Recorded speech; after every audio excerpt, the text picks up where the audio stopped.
Greetings, fellow scribes! Welcome back to the archive. This week, I kick off a new series talking about Modiphius' new RPG, Dune: Adventures in the Imperium. This is, of course, based on the works of Frank Herbert and his son, literary executor, literary successor, Brian Herbert, to a much lesser extent, I hope. But Dune was one of the great classics of science fiction. A novel that was so seminal, it got 2 movies and a BBC miniseries based on it. And has had 2 RPGs now, though the first was a limited edition, and good luck ever getting your hands on it. That's kind of one of my white whales. But the current Dune RPG is accessible, available, and has supplements already being pushed out the door for it. But normally I talk about the history of the setting, the current day setting, character, system mechanics, character creation. I'm going to be doing this as a little bit different. This series I'm going to do a overview history, a look at the main philosophical schools that came out of certain events from that history,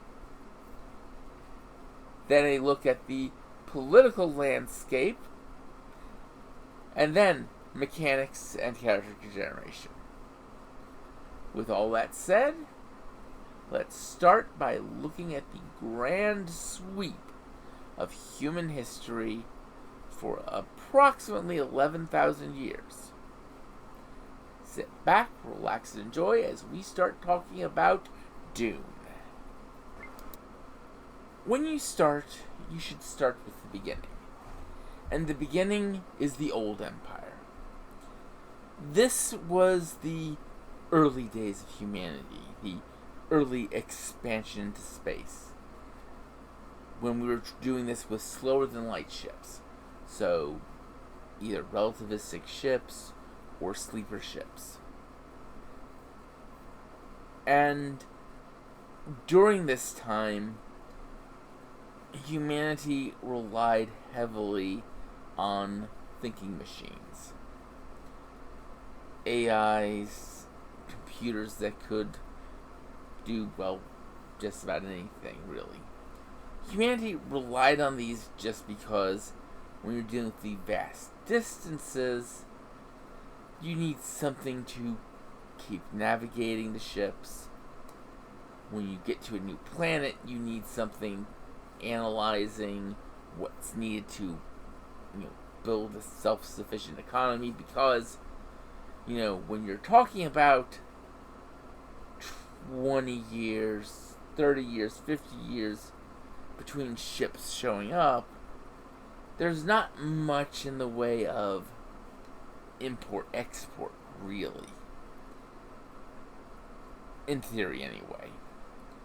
But a certain group of individuals saw this reliance on humans to the thinking machines as bad. These individuals were a group of 20 influential scientists, businessmen, intellectuals, philosophers, that they called themselves the Titans. And they started the first acts against the artificial intelligences. They set out to awaken humanity from its complacency. And in doing so, they did a number of things, including creating what were called the Cymechs for themselves. These were essentially full conversion cyborgs for them. It let them live longer almost indefinitely,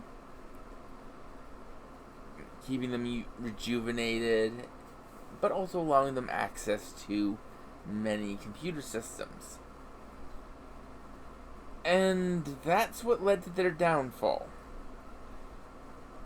You see, they created a computer system that it decided that the best way to handle humanity was to wipe humanity out and replace it with synthetic artificial intelligences. Smart move! Real smart. And, well, things kind of got weird from here. I'm not going to go into all the details here, but I'll just go. There ended up being two major factions during this period.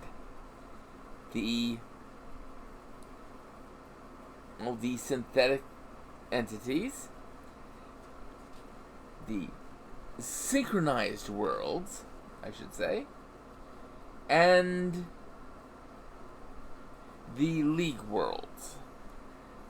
These were where most humans who didn't want to become slaves to the Titans, to the things that enslaved the Titans, went to. There were a few worlds that were not aligned with anyone, but it was during this time in the League worlds, away from the majority of the fighting between the League and the synchronized worlds, the spice melange was discovered, and the early work into space folding began. Now, over time, through many convoluted events, humanity eventually destroyed the synchronized worlds, or destroyed the AIs on the synchronized worlds. And the first thing that the new empire of humanity did is it founded a religion. And the religion was based around the Orange Catholic Bible. Note, this is not necessarily any version of the Catholic Bible we know. It actually includes a lot of stuff from Buddhism, Christianity, Catholicism, Hinduism, Islam. All the religions of old Earth kind of went into it. But its first commandment is that thou shalt not make a machine in the likeness of the human mind. I.e., you won't make a thinking machine again.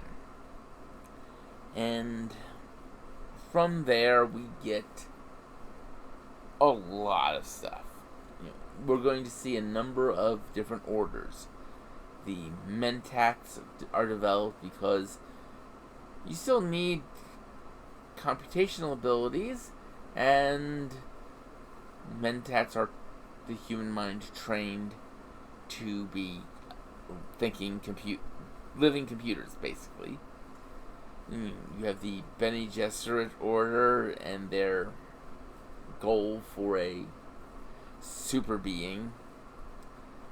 You have the Suk Doctors, the ultimate do no harm physicians, and several other notable philosophical schools that come out of this.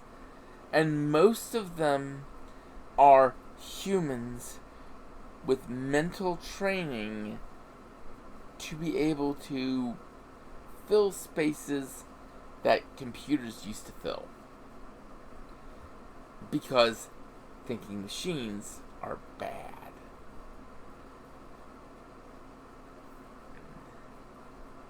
And this takes us through the founding of the new empire. And this new empire, one of the things it bans is it bans shields and lasguns being used together. It also bans atomic weapons. And, of course, nuclear, biological, and chemical weapons. Because, well, the horrors of these things were unleashed in the war to free humanity from the machines. And, of note, when a lasgun is used to shoot into a shield, the resulting reaction is like a nuclear blast. And the treaty to deal with this, the Great Convention, it kind of puts a rather strict sanction on anyone who violates these rules. Namely, everyone is allowed to go after them, tear their house apart, and split the spoils amongst themselves. Because this stuff is bad, right? And we're not going to let that be used again. And this leads, of course, to melee combat, swordsmanship, etc., becoming way more dominant on the battlefield again. Simply because if people have shields, no one wants to use the most efficient ranged weapons because, boom, oh frack, we just screwed ourselves over type situations. Now, of course, one of the things that helps hold the empire together is the growing prosperity and strength of the Spacing Guild. And in fact, history is divided into before Guild and after Guild. And, of course, a company, the Combine Honnête Ober Advancer Mercantiles, also known as CHOAM, becomes the contract holder for the planet Arrakis. The planet where the spice melange, or just the spice, is found. This spice is necessary for many, many things. To quote the old intros from the movies, the spice expands consciousness. The spice prolongs life. The spice can be found on only one planet in the universe. The planet Dune. Now, at some point, a group of Zen Sunnis, because this was one of the dominant religions before the fall of the Old Empire, went to Arrakis. And they will eventually become the Fremen. Their philosophy is similar to, but different from, the philosophy of the Bene Gesserits, which again I'll be talking about next episode. And essentially, things can't go like this. As the status quo, the CHOAM Company decides who is going to be the holders of the current contract for Arrakis, granting that house great power and prestige, and the Emperor acts as a sort of impartial being, independent from, but still with access and influence on the great houses. And that's pretty much the overview of the history of Dune. Next week, as I said, I will be talking about the philosophical orders. So until then, I'd like you all to remember to have fun and keep gaming.